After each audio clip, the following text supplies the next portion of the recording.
lalong nagiging kakaiba ang mundo. Mga kalamidad, digmaan, pandemya. Di natin alam kailan darating ang susunod na krisis. Kaya ngayon, ihahanda ka namin sa susunod na pandaigdigang krisis. Maglalagay tayo ng isang butil ng bawang sa loob ng isang bote. Lagyan natin ng beans ang unang bote hanggang sa 4 na daliri. Lagyan ulit ng bawang, ulitin hanggang mapuno ang bote. Gawin din natin ito sa bigas. Maglagay ng isang butil ng bawang sa loob ng bote. Lagyan ng bigas hanggang sa 4 na daliri ang taas. Maglagay ulit ng bawang, ulitin hanggang mapuno ang bote. Gumawa ng maliit na bolang aluminum foil at ilagay sa bote. Gawin din ito sa kabilang bote. Kumuha ng bulak at ibabad sa alkohol. Ilagay ang bulak sa bote at gawin din sa kabilang bote. Sindihan ng bulak, takpan at selyuhan ng mahigpit ang mga bote. Gumamit ng electrical tape para tuluyang selyuhan. Isulat ang petsa ng paggawa at bagong expiry date, 20 taon mula ngayon. Salamat sa panonood at hanggang sa susunod na video. Magdagdag ng cinnamon sticks sa suka, maamoy ng kapitbahay ang halimuyak. Mabango ang bahay mo at walang langaw at lamok. Kailangan mong subukan ito ngayon. Laging tinatanong sa akin ang sikreto kong mahigpit na tinatago. Kaya ngayon, tuturuan kita kung paano ito gawin. Una, maglagay ng 3 cinnamon sticks sa isang palayo. Huwag gumamit ng cinnamon powder para dito. Cinnamon sticks ay natural at mas madaling gamitin dito. Sunod, magdagdag ng isang basong tubig, mga 250 milliliters. Tapos, painitin at pakuluan ito ng ilang minuto. Malakas na panlaban ang kanela sa langaw at lamok na dumarating. Bukod dito, may kaaya-aya at komportabling amoy para sa bahay. Alam mo bang ginagamit ang kanela sa paggamot ng pagkabalisa? Pagkatapos kumulo, patayin ang apoy at palamigin ng kaunti. Kapag malamig na, salain ang timpla. Kailangan lang ang likido. Ngayon, ilagay ang lahat sa isang spray bottle.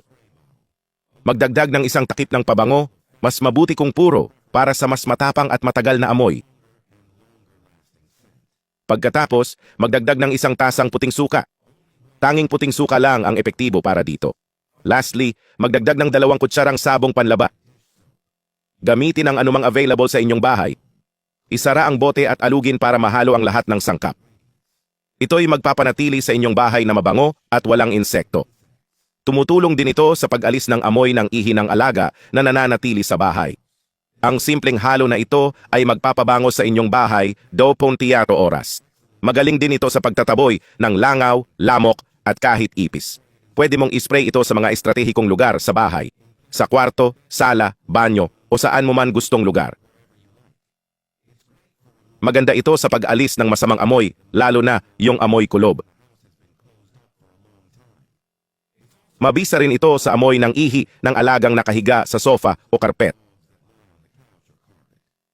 Ito ay napakamura at madaling gawin dahil malamang mayroon ka na ng lahat ng sangkap sa bahay.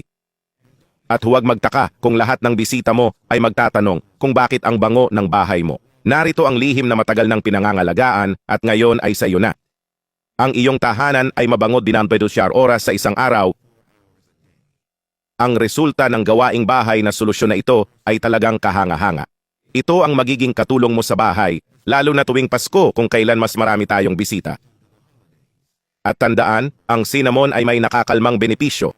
Nakakatulong ito sa pagkabalisa at nagpapayapa ng isip. Handa ka na bang subukan ito at sabihin sa akin ang iyong naisip? Tiyak akong babalik ka para magpasalamat sa akin. Ikaw at ang buong pamilya mo ay magugustuhan ng resulta. Pagpalain ka at magkita tayo bukas.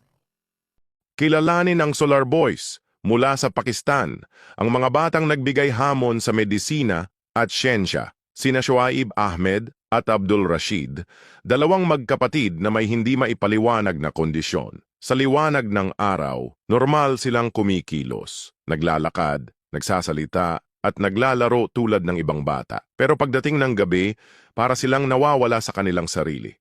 Unti-unting tumitigil ang kanilang katawan hanggang sa hindi na sila makagalaw o makapagsalita. Ang tanong, bakit nga ba?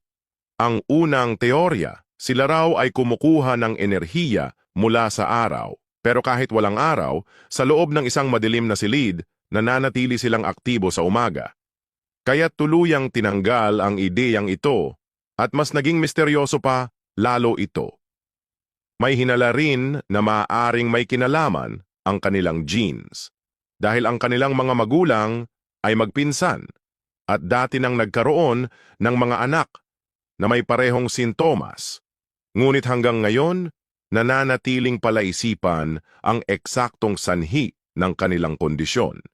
Isang lalaki ang nagdesisyong hukayin ang isang batong bundok para gawing kanyang tahanan. Ganito niya ito ginawa. Sa simula, gamit lang ang jackhammer, drill at iba pang gamit. Dahan-dahan niyang hinukay ang matigas na bato. Hindi ito madali. Sa bawat hampas at putas, kailangan niyang tiyakin na hindi guguho ang loob ng bundok. Araw-araw, tuloy-tuloy ang paghuhukay hanggang sa unti-unting lumuwag ang espasyo. Dito niya sinimulang mag-layout ng mga silid, may sala, kusina, kwarto at kahit banyo. At dahil bato ang paligid, natural na malamig sa loob, parang built-in aircon. Para sa ilaw at hangin, nagbutas siya ng mga bintana. Hindi rin siya nagtipid sa disenyo. Nilagyan niya ng mga kahoy at dekorasyon para magmukhang cozy ang loob. Pero ang pinakaastig, napakatibay nito laban sa bagyo, init at kahit lindol. Matapos ang ilang buwan ng pagod at pagtitiyaga, natapos din ang kanyang obra maestra, isang bahay sa loob ng batong bundok. Isipin mo, sariling bahay na hindi mo kailangang alalahanin ang init o ulan. Kung ikaw ang may ganitong bahay, lilipat ka ba rito o mas gusto mo pa rin ang tradisyonal na tirahan?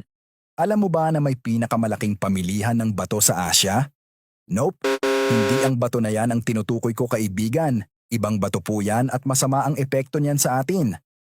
Ang bato na tinutukoy ko ay matatagpuan sa mga lugar tulad ng Kishangar sa India at Fujian Province sa China. Makikita mo ang mga merkado na punong-puno ng iba't ibang uri ng bato. Araw at gabi, nagtatrabaho ang mga manggagawa sa pag-iipon ng mga bato sa tabing ilog. Paano nga ba ginagawa ang mga ito? Una, kinokolekta ang mga bato mula sa ilog. Pagkatapos, binababad ito sa tubig para mas madali itong putulin gamit ang mga drill machine. Sunod, binubutasan at pinapakinis gamit ang mga espesyal na kagamitan para makuha ang tamang hugis. Mula rito, ginagawang magaganda at mamahaling produkto tulad ng mga stone pots, plato, at iba't ibang gamit sa bahay.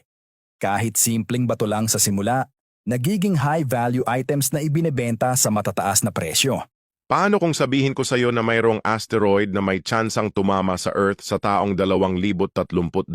Yes, totoo ito at ito ay sinabi mismo ng NASA. Ito ang asteroid na tinatawag na 2024 YR4 at ayon sa NASA, isa ito sa pinakamapanganib na asteroid na kanilang naitala sa modernong kasaysayan. Noong una, sinabi nilang may 3.1% na posibilidad itong tumama sa Earth sa ika-22 ng Disyembre 2032 pero kamakailan lang ay bumaba ito sa 1.5%.